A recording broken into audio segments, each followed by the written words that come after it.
Kita sebagai umat Nabi Muhammad menyaksikan kebesaran Allah di hari-hari ini. Orang dikumpulkan oleh Allah dengan kejadian yang luar biasa. Setiap tahun, apapun yang terjadi, Allah memanggilnya melalui Nabi Ibrahim alaihissalam. Wa adzin fin nasi bil haji ya'tuka rijalan wa ala kulli dhamirin ya'tina min kulli fajjin amik liyashhadu manafi'a lahum wa yadhkuru ismallahi fi ayyamin ma'lumat. Kita menyaksikan subhanallah fenomena yang terjadi setiap tahun. Umat Islam dari segala penjuru, yang kaya, yang miskin, yang pejabat, yang rakyat, yang sehat, yang sakit, semua dipanggil oleh Allah Jalla Jalaluh. Nabi Ibrahim diberikan keistimewaan. Ada apa Nabi Ibrahim diberi keistimewaan?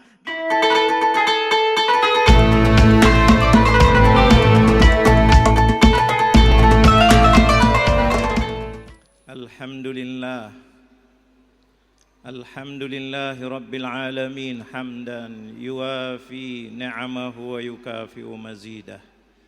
Ashhadu an la ilaha illallah wahdahu la syarika lah, wa ashhadu anna sayyidana Muhammadan abduhu wa rasuluh arsalahu Allahu rahmatan lil alamin.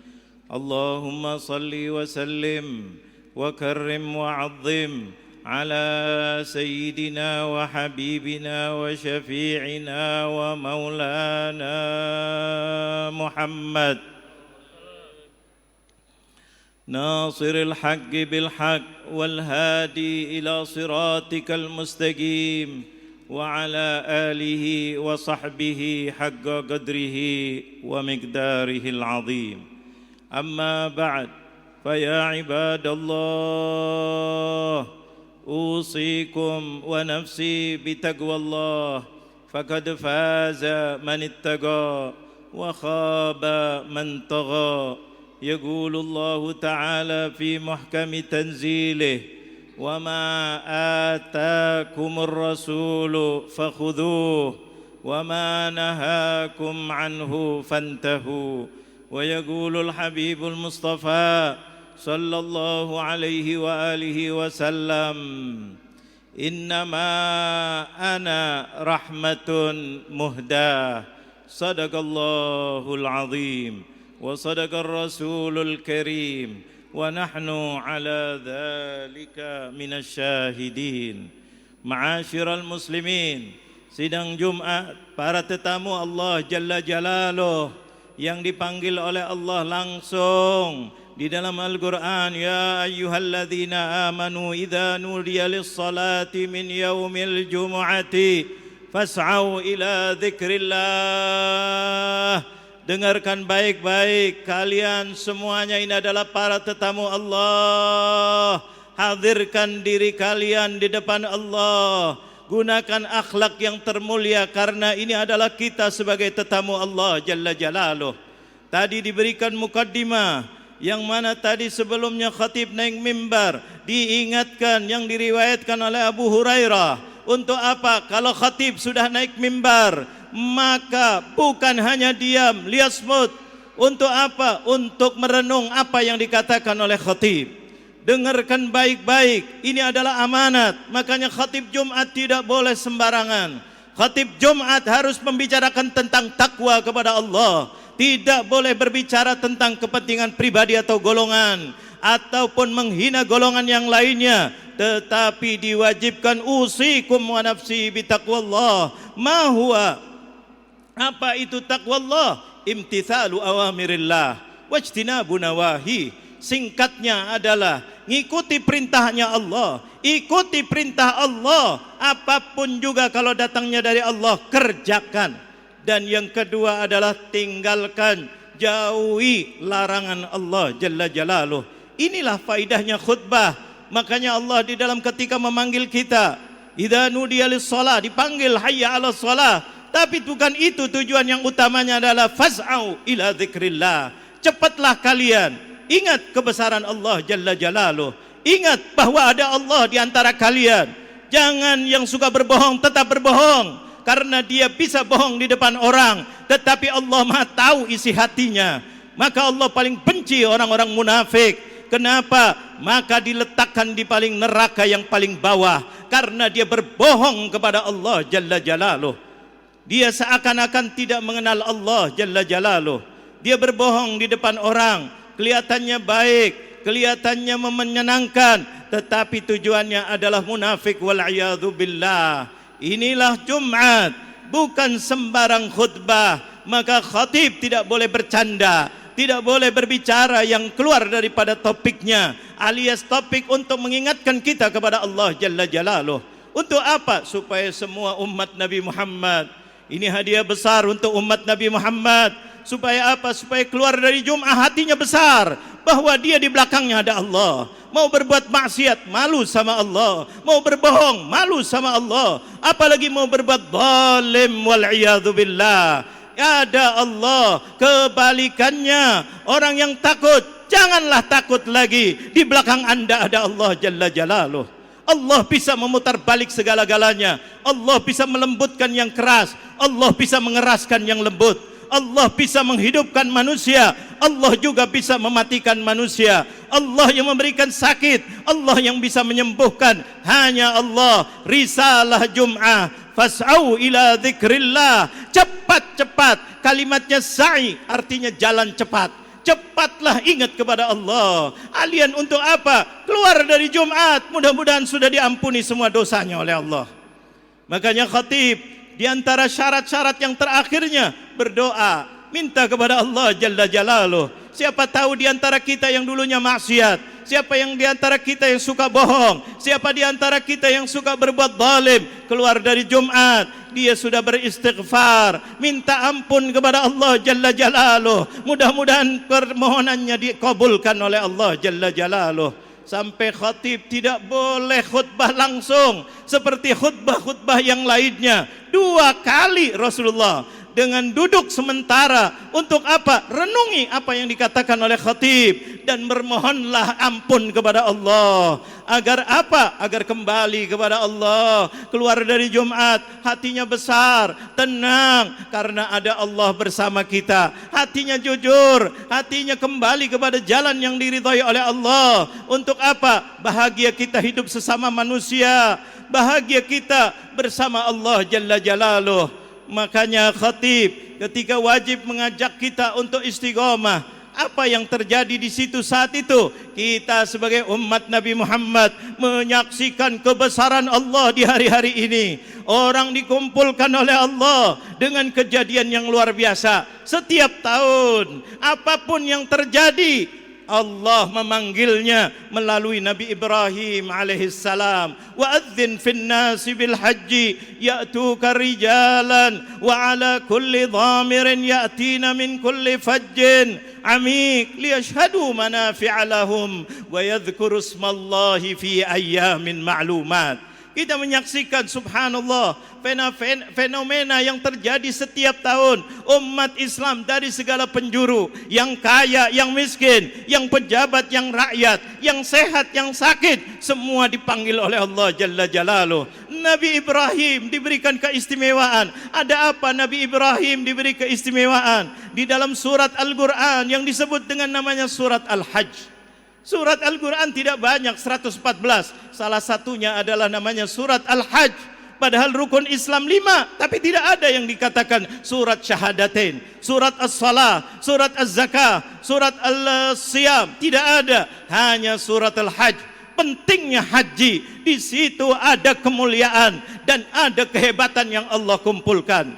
Rijalan, ada yang berjalan kaki alias yang dari dekat, ada yang naik kendaraan, bahkan kendaraan saat ini dari ujung dunia yatina min kulli fajjin amik, dari tempat yang jauh Allah bisa mendatangkan. Kadang-kadang orangnya itu miskin tapi bisa haji karena sudah dipanggil oleh Allah Jalla Jalaluh. Apakah tidak melihat kita berita setiap hari tentang haji? Ada penjual kambing, bahkan tadi pagi ada berita pemulung. Coba bayangkan, dia sama istrinya hanya mendapatkan setiap hari 100.000 rupiah, tapi hatinya tergetar. Dia mendaftarkan haji bersama istrinya, menyisihkan uangnya dari tahun 2011. Dia mendaftarkan setiap harinya 75.000 dia keluarkan, sisihkan. Padahal dia hasilnya 100.000, 25.000 untuk makan dia dan keluarganya. Coba 75.000 disiapkan untuk menjadi tetamu Allah Jalla Jalaluh.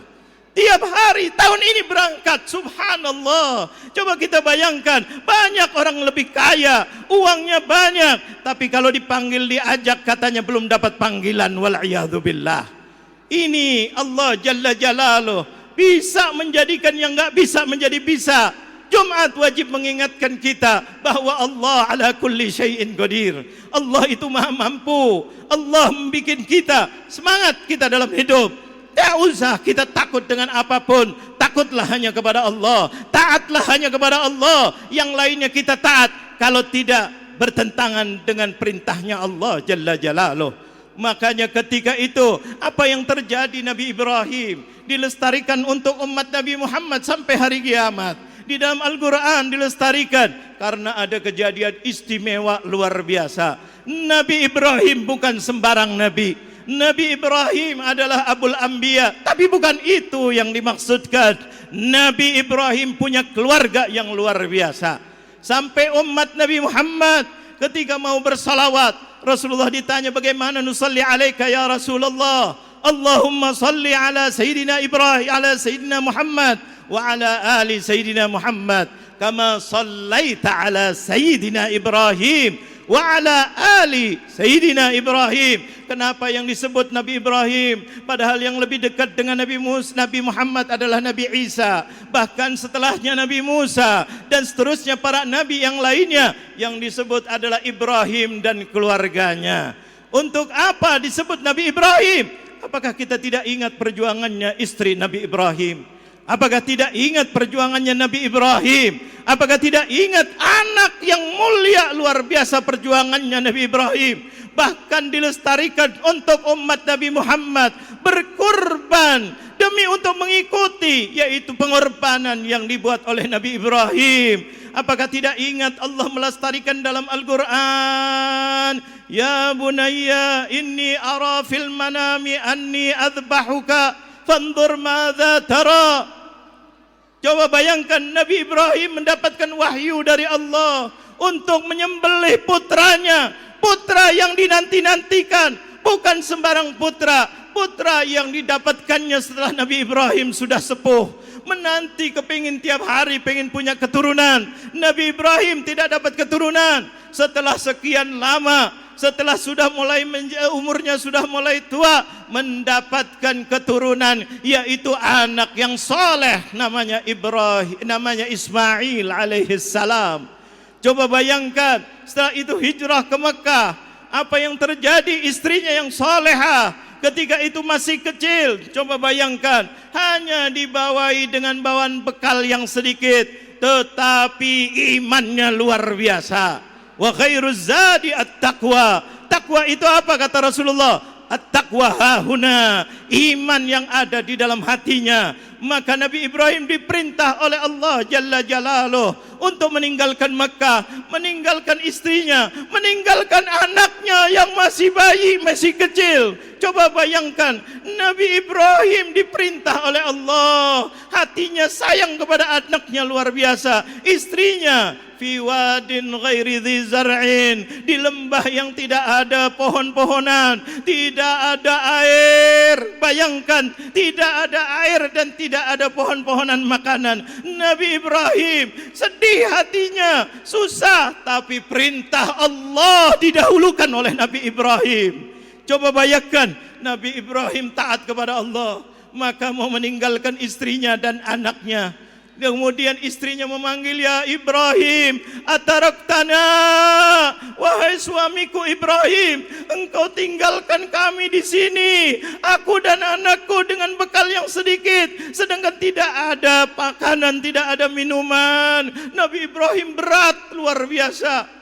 Nabi Ibrahim tidak menengok kepada anaknya dan istrinya, langsung ke depan jalan pelan-pelan. Istrinya memanggil, ya Ibrahim, ataraktana fi wadin ghairi dzi zar'in, di lembah yang tidak ada makanan, tidak ada orang, tidak ada ini.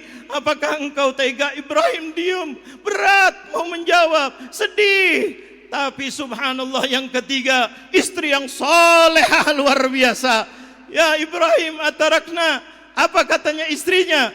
Allahu amaraka. Coba bayangkan, istrinya mengatakan Allahu amaraka. Dua hamzah di sini, hamzatul istifham, dan ini mengatakan Allah. Apakah Allah menyuruh kamu meninggalkan kami?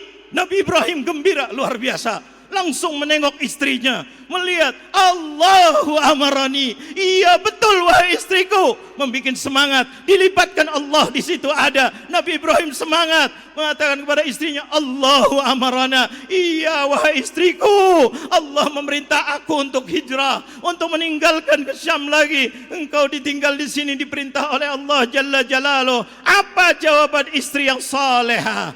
Idzan lan yudhayya'ana Allah.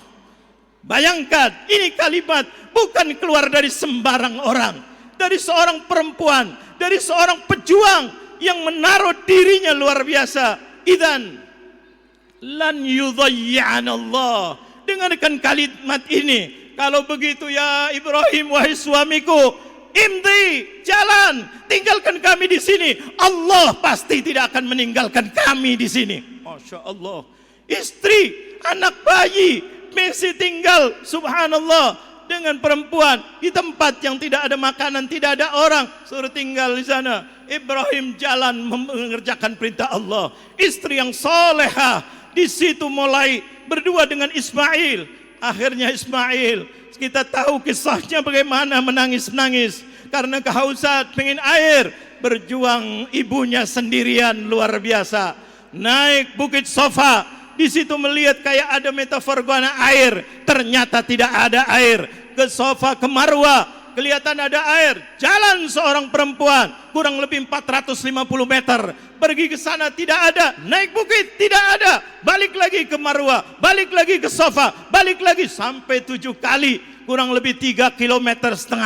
Coba bayangkan perempuan di suasana yang panas musimnya. Kenapa saya katakan panas? Karena di situ ada metafor gana. Kelihatannya bayangannya air, padahal tidak ada air. Coba perempuan yang luar biasa, anaknya ditinggal demi untuk anak. Apa saja dibuat oleh ibunya, mencari air, tidak ada air. Subhanallah, Allah tidak tinggalkan perempuan yang salehah. Nabi Ibrahim yang saleh, yang taat kepada orang tuanya, walaupun ayahnya tinggalkan, Allah menjaganya, memberi rizkinya. Tiba-tiba subhanallah, Nabi Ismail seperti dalam kisah sambil menangis, mengejut-ngejutkan kakinya. Di situ malaikat diperintah oleh Allah untuk mengeluarkan air di batang atau di bawah kakinya Ismail, yang di situ bersama ibunya yang salehah. Keluar air tanpa mencarinya di Safa wal Marwa, tapi dapatnya di sampingnya Ka'bah, tepatnya di sampingnya Hajarul Aswad. Itu adalah tempatnya air Zam-Zam. Subhanallah, mengalir air yang terbaik di dunia, air yang tidak ada tandingannya, air yang penuh vitamin, air yang membuat makna-makna yang luar biasa, seperti apa yang dikatakan oleh baginda Nabi Muhammad, Ma'uz Zam-Zam lima syuribalah. Siapa yang ingin hajatnya dikabulkan, ingin jadi ulama, ingin orang rezekinya mudah, ingin sehat, minumlah air Zam-Zam. Tergantung apa niatnya. Coba bayangkan, air Zam-Zam itu mengalir terus. Apa kata ibunya? Zam-Zam, Zam-Zam, Zam-Zam. Kumpul, kumpul. Jangan terus menerus. Takut nanti kalau tidak ada doa seorang yang salehah, maka Zam-Zam akan terus mengalir. Bisa-bisa Mekah tenggelam, kata ulama. tapi berkat ibunya Ismail mengatakan zam zam zam zam, akhirnya dilestarikan air itu, namanya air zam-zam. Sampai detik ini rizkinya luar biasa, mengalir luar biasa. Setiap orang haji, orang umroh, bahkan ke Madinah pun zam-zamnya ikut minum di sana. Orang minum air zam-zam, bahkan setiap pulang dari haji, setiap jamaah bawa air zam-zam, tidak habis-habisnya. Ini berkat apa? Taatnya kepada Allah, tawakalnya kepada Allah. Setelah datang lagi Nabi Ibrahim, diuji lagi untuk apa? Menyembelih anaknya. Allahu Akbar. Setelah anaknya masa remaja, dalam riwayat mengatakan 13 tahun kurang lebihnya, itu membantu ayahnya luar biasa membangun kembali Ka'bah. Tiba-tiba Nabi Ibrahim diperintah lagi yang lebih dahsyat lagi, bukan hanya meninggalkan, tapi untuk menyembelih putranya yang mulia, putra yang soleh, putra yang cerdas, putra yang akhlaknya luar biasa, putra yang taatnya luar biasa kepada orang tuanya. Maka Nabi Ibrahim mengatakan, ya bunayya inni ara fil manami anni adbahuka fanzur madza tara. Ibrahim, subhanallah, wahai anakku yang aku sayang. Pakai kalimatnya ya bunayya, bukan ya ibni. Ya bunayya, anakku yang aku sayang. Coba kamu pikir, aku diperintah oleh Allah. Tadinya ibunya, sekarang anaknya langsung untuk menyembelih kamu. Bagaimana menurut pendapat kamu? Bukan Ibrahim itu, bukan takut, tidak. Tetapi Nabi Ibrahim mau menguji anaknya. Apakah anaknya sudah luar biasa atau belum? Solehnya luar biasa apa belum? Ayahnya hebat, ibunya hebat, belum tentu anaknya hebat, tapi dididik oleh Nabi Ibrahim. Maka anaknya menjawab, ya abati fa'al ma tu'mar satajiduni insyaallahu minas sabirin. Wahai ayahku, bukan ya abi, ya abati, beda lagi. Ayahku yang aku hormati, aku cintai, aku muliakan, dan aku segala-galanya ayahku. If'al ma tu'mar, kerjakan apa yang engkau diperintah oleh Allah. Aku akan membantumu wahai ayahku, walaupun taruhannya nyawaku. Itu Nabi Ismail alaihissalam, berbaktinya sama orang tuanya, taruhannya nyawa.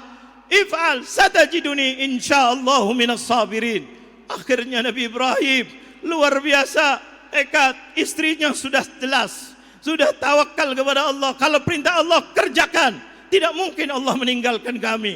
Maka anaknya diajak, yang tadinya di Mekah ke Mina. Coba bayangkan, ke Mina tempat yang kosong, jauh dari ibunya. Akhirnya diganggu oleh setan, setan yang ula, setan yang wusta, setan yang Uqbah, atau yang Aqabah yang besar. Itu semuanya dilempar oleh Ibrahim, dilestarikan oleh Allah. Jamaah haji untuk melempar setan-setan yang suka mengganggu manusia. Nabi Ibrahim diganggu di situ, sekali diganggu lempar, sekali diganggu lagi lempar, sekali lagi lempar, dilestarikan untuk umat Nabi Muhammad. Musuh bebuyutan kita adalah syaitan. Jangan kalian mengiyakan syaitan, musuhi syaitan, jadikanlah itu adalah syaitan. Dan yang terakhir, ketika mau disembelih, Nabi Ismail pesan kepada ayahnya, wahai ayahku, aku minta 3 syarat. Apa wahai anakku? Sudah mau disembelih di Jabal Kurban, itu di Mina. Subhanallah. Yang pertama, tolong engkau tajamkan pisaunya. Jangan sampai engkau menyembelih aku pisaunya tidak tajam. Biasanya kalau tidak tajam, seorang ayah mau membunuh anaknya tidak tega, maka tidak ikhlas ketika membunuhnya atau tidak terjadi bunuh. Tajamkan pisaunya, aku rela biar sekaligus, jangan sampai ragu-ragu lagi. Masya Allah. Kata Nabi Ibrahim, ini anak luar biasa, soleh luar biasa. Yang kedua apa ya Ismail? Yang kedua, tungkupkan mukaku ke bawah. Jangan sampai engkau melihat aku ketika aku menyembelih. Seorang ayah biasanya tidak tega kalau melihat anaknya, wajah anaknya. Tungkupkan aku ke bawah, sembelih aku dengan ikhlas karena Allah yang memerintahkan. Masya Allah, Nabi Ibrahim luar biasa. Ini anak membantu aku. Yang ketiga dan terakhir apa wahai Ismail? Tolong kau angkat baju gamismu wahai ayahku. Kenapa ya Ismail? Aku takut ketika engkau menyembelihku, maka darahnya akan muncrat ke gamis. yang engkau pakai. Engkau pulang ke rumah, ibuku akan melihat darahku, ibuku akan menangis. Ibuku yang tadinya ikhlas, takut goncang dia tidak ikhlas lagi melihat darahku ada di gamismu. Tolong angkat kamu punya baju agar tidak kena. Subhanallah, ini anak luar biasa. Maka Nabi Ibrahim melaksanakan perintah Allah. Setelah kena ke dalam lehernya ataupun dalam lehernya pisaunya, Allah maha segala-galanya. Fafadainahu bikibshin azim. Allah tunjukkan kebesaran Allah. Walaupun pisau sudah kena, walaupun pisaunya sudah tajam, niatnya sudah, azamnya sudah, anaknya rela, tapi Allah punya kuasa. Walaupun senjata sudah kena, diselamatkan oleh Allah. Nabi Ismail digantikan dengan yaitu domba yang besar. Inilah lestari kita dianjurkan untuk berkurban. Untuk apa? Mengingat bahwa semuanya ada di tangan Allah. Maju kita tak gentar bagaikan bangsa Indonesia. Kenapa? Membela yang benar. Karena kebenaran itu adalah datangnya dari Allah Jalla Jalaluh. Inilah musim haji, inilah musim Idul Kurban. Maka kita sebagai umat Nabi Muhammad, sebagai orang bangsa Indonesia yang mayoritas umat Islam, dianjurkan, sangat dianjurkan. Bahkan sebagian ulama mengatakan wajib, paling tidak mengatakan sunnah muakkadah untuk mengeluarkan korban. Setiap tahun keluarkan korban karena Allah Jalla Jalaluh. Bagi siapa? Bagi yang mampu untuk 4 hari dalam kehidupannya, yaitu tanggal 10 Syawal dan 11, 12, 13, dia mampu memberi makan anak dan keluarganya, untuk kebutuhan rumah tangganya, untuk kebutuhannya, dan ada sisa uang lebih, maka sangat dianjurkan untuk berkorban tiap tahun. Ma'asyiral muslimin, sidang Jumat yang mudah-mudahan dimuliakan oleh Allah, kita sudah menghadapi itu. Barang siapa yang mampu, ayo keluarkan korban. Karena Allah Jalla Jalaluh, pengorbanan ini bukan menjadikan main-main. Anak yang soleh, rizkinya mengalir selama-lamanya. Sampai hari kiamat, air Zam-Zam tidak ada yang bisa memberhentikannya.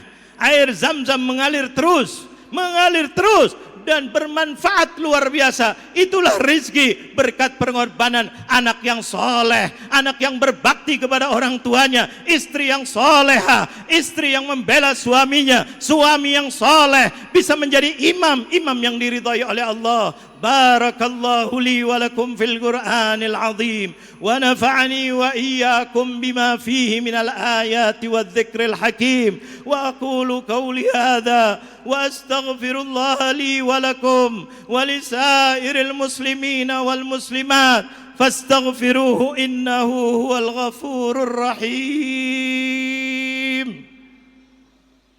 اللهم صل على سيدنا محمد وعلى آل سيدنا محمد. Alhamdulillah Rabbil Alamin, hamdan yuafi na'amahu yukafi mazidah. Asyhadu an la ilaha illallah wahdahu la syarika lah, wa asyhadu anna sayyidina Muhammadan abduhu wa rasuluh arsalahu Allahu rahmatan lil alamin. Allahumma salli wa sallim ala sayyidina wa habibina wa maulana Muhammad, tibbil qulubi wa dawaiha wa afiyatil abdani wa shifaiha wa nuril absari wa dhiyaiha wa qutil arwahi wa ghidhaiha wa ala alihi wa sahbihi wa man tabi'ahum bi ihsanin ila yaumiddin. Amma ba'd, fa ya ibadallah ittaqullaha mastata'tum wa sari'u ila maghfirati rabbil alamin wa'lamu anna allaha amarakum bi amrin bada'a fihi bi nafsihi wa thanna bi malaikatihi al-musabbihati lahu bi qudsih fi kitabihi al-aziz yaqulu fihi inna allaha wa malaikatahu yusalluna 'alan nabi يا أيها الذين آمنوا صلوا عليه وسلموا تسليما. اللهم صل وسلم وكرم وعظم على سيدنا وحبيبنا ومولانا محمد سيد الأولين والآخرين وعلى آله وقراباته وأزواجه وذرياته أجمعين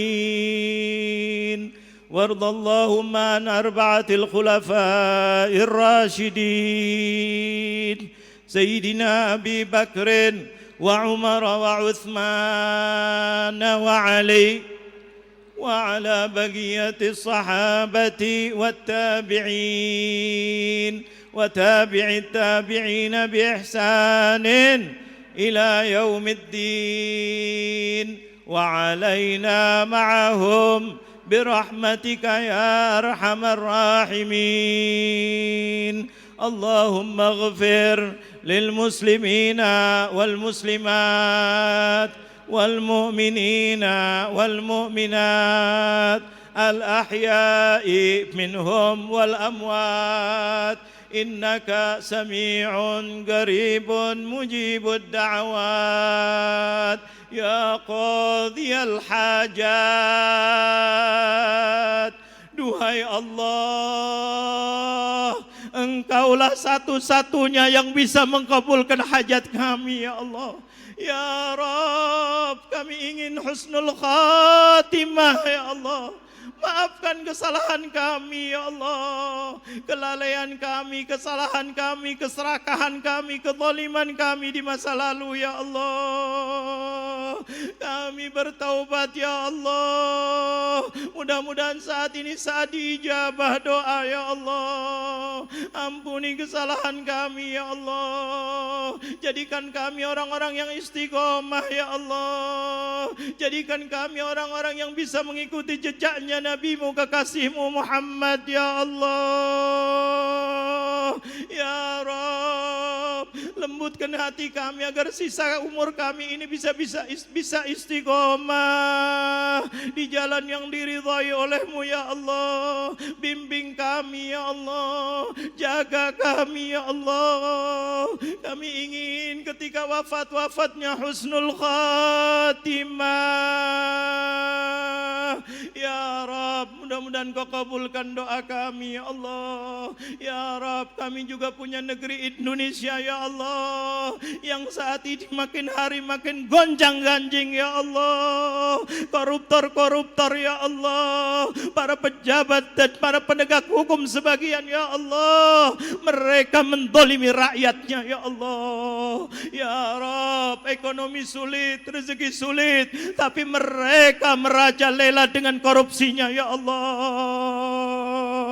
Saling tutup-menutupi ya Allah, kezaliman di mana-mana ya Allah. Ya Rabb, mudah-mudahan Kau jaga Indonesia ya Allah. Bersihkan dari orang-orang yang zalim ya Allah. Berilah hidayah para pemimpin yang zalim ya Allah, agar kembali kepada jalan yang diridhai oleh-Mu ya Allah, agar bisa memimpin bangsa ini kepada jalan ridha-Mu ya Allah, agar bangsa Indonesia bisa hidup sejahtera dan bahagia ya Allah.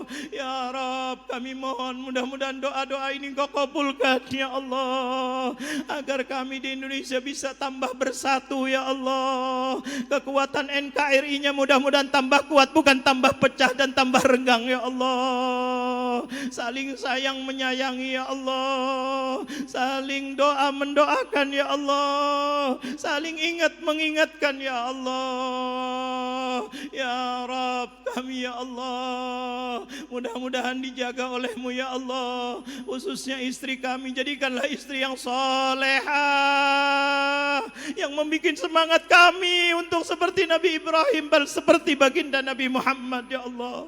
Membuat semangat kami untuk menegakkan agama-Mu ya Allah. Ya Rabb, jadikanlah istri kami istri yang solehah ya Allah. Lembutkan hatinya ya Allah. Mudah-mudahan mengingatkan kami kalau kami tidak benar ke jalan yang diridhai oleh-Mu ya Allah. Dan kalau kami ingatkan, mudah-mudahan hatinya lembut istri kami ya Allah. Jadikan istri yang solehah,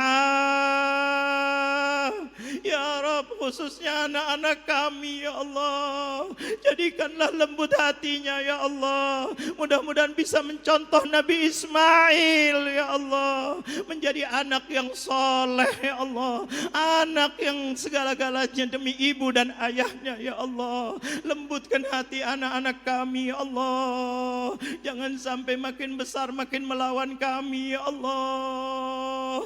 Lembutkan hati anak-anak kami, selamatkan dari pergaulan bebas, selamatkan anak-anak kami dari narkoba dan antek-anteknya ya Allah. Selamatkan anak-anak kami dari aliran-aliran yang sesat ya Allah. Lembutkan hati anak-anak kami agar tambah besar, makin menyayangi ibu dan ayahnya ya Allah, makin menghargai ibu dan ayahnya ya Allah, makin memuliakan ibu dan ayahnya ya Allah. Jadikanlah anak-anak kami anak-anak yang soleh dan solehah ya Allah. Begitu juga ibu dan ayah kami ya Allah, baik yang sudah tidak ada atau yang masih ada ya Allah.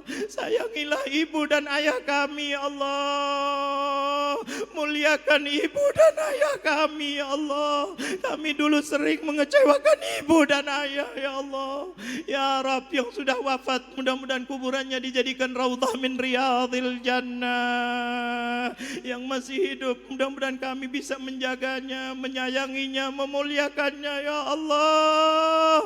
Sampai nanti ketika wafatkan ibu dan ayah kami dalam keadaan husnul khatimah birahmatika ya arhamar rahimin. Ya Allah, jadikanlah khutbah Jumat yang singkat ini bermanfaat ya Allah. Rabbana ighfir lana wa liwalidina warhamhum kama rabbawna sighara.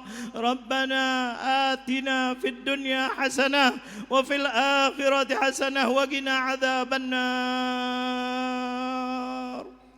Ibadallah, innallaha amarakum bithalathin wa nahakum an thalath.